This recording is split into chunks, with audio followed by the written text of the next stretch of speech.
నమస్తే welcome to our channel. ప్రస్తుతం మనతో శ్రీపాద శ్రీవల్లభ దత్తపీఠ వ్యవస్థాపకురాలు లతా బొట్ల గారు ఉన్నారు. వారితో మాట్లాడదాం. నమస్తే అండి. నమస్తే ఫనీ మేడం, ఈ రోజుల్లో చాలా మంది చాలా పూజలు చేస్తున్నారు, కానీ ఎన్ని చేసినా కొంతమందికి ఈ దారిద్ర బాధలు తొలగవు అసలు.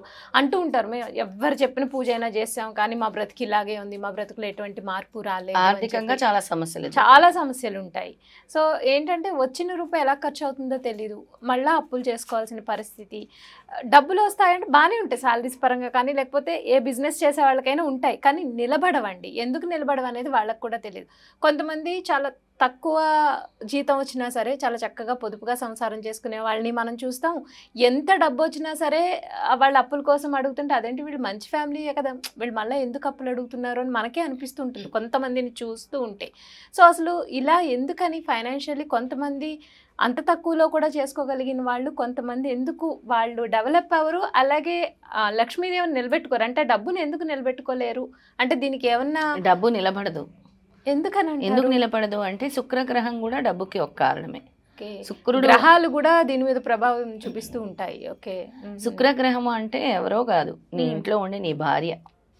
నీ భార్యని నువ్వు ఎప్పుడైతే చక్కగా చూసుకోవో, నీ భార్యకి ఎప్పుడైతే నువ్వు విలువ ఇవ్వవో, నీ భార్యని ఎప్పుడైతే నువ్వు దూషిస్తావో, ప్రతిరోజు నీ భార్యని ఏడిపిస్తూ ఉంటావో, అలాగని భార్యలు కూడా భర్తలను ఏడిపించే వాళ్ళు కూడా ఉంటారండి. అలాగే అంటే శుక్రగ్రహం ఆర్థికంగా నిలదొక్కోవాలంటే ముందు ఇంట్లో ఉండే స్త్రీలని చక్కగా చూసుకోవాలి. ఆ స్త్రీలకి ఏదో ఒక చిన్నదైనా సరే, ఇప్పుడు మనకు పూర్వం పెద్దవాళ్ళు చెప్పేవారు ఏమని, పువ్వులు తెచ్చివు, గాజులు తెచ్చివు. గుర్తుందా? భర్త పువ్వులు తెచ్చి ఇస్తూ ఉండేవారు.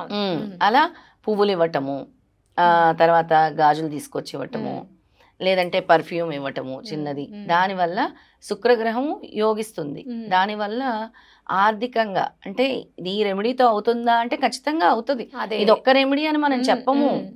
ఇది పెద్దవాళ్ళు చెప్పిన దానికి ప్రతి దానికి కూడా రీజన్స్ ఉంటాయి, గ్రహాల అనుకూలతలు కూడా ఉంటాయి. దీనికి తోడు నీ ఇంట్లో ఆడపిల్లలు ఉన్నా కూడా అబ్బాయిలను ఒక రకంగా చూస్తారు, నీకు పుట్టిన పిల్లని ఒక రకంగా ట్రీట్ చేస్తారు. ఎవరైతే కన్న కూతుర్ని సరిగ్గా చూడరో, ఎవరైతే కొడుకుని బాగా చూసి కూతుర్ని బాగా చూడరు, ఎవరైతే భార్యని బాగా చూడరు, ఎవరైతే సొంత తల్లిని బాగా చూడరు, ఎవరైతే వాళ్ళ అక్కా చెల్లెలని కూడా గౌరవించరు, అక్కా చెల్లెల్ని కూడా కొంతమంది చూసుకోరు. సరే ఇంకా వాళ్ళని మేము పెళ్ళి అయిపోయింది పట్టించుకోము, ఇంకా అంటే వాళ్ళ మనసంతా కూడా ఉంటుంది.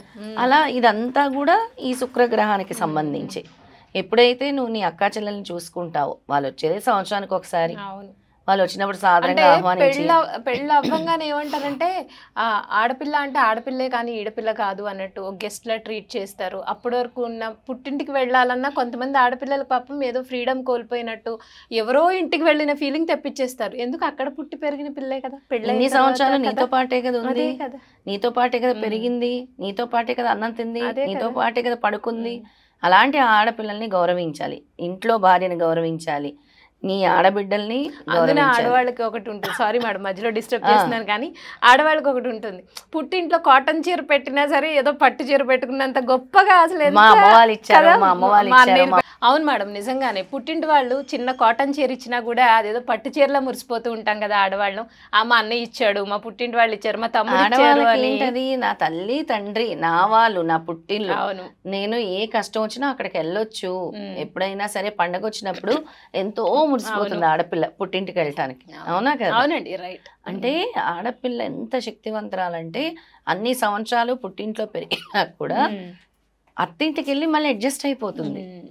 అదే అబ్బాయిని వెళ్ళి ఉండమనండి, కరెక్ట్, చాలా కష్టం కదా. అది ఆడపిల్లకి సాధ్యం అవుతుంది. అందుకే ఆడపిల్లని ఎప్పుడు కూడా గౌరవించని వాళ్ళు, ఆడపిల్లని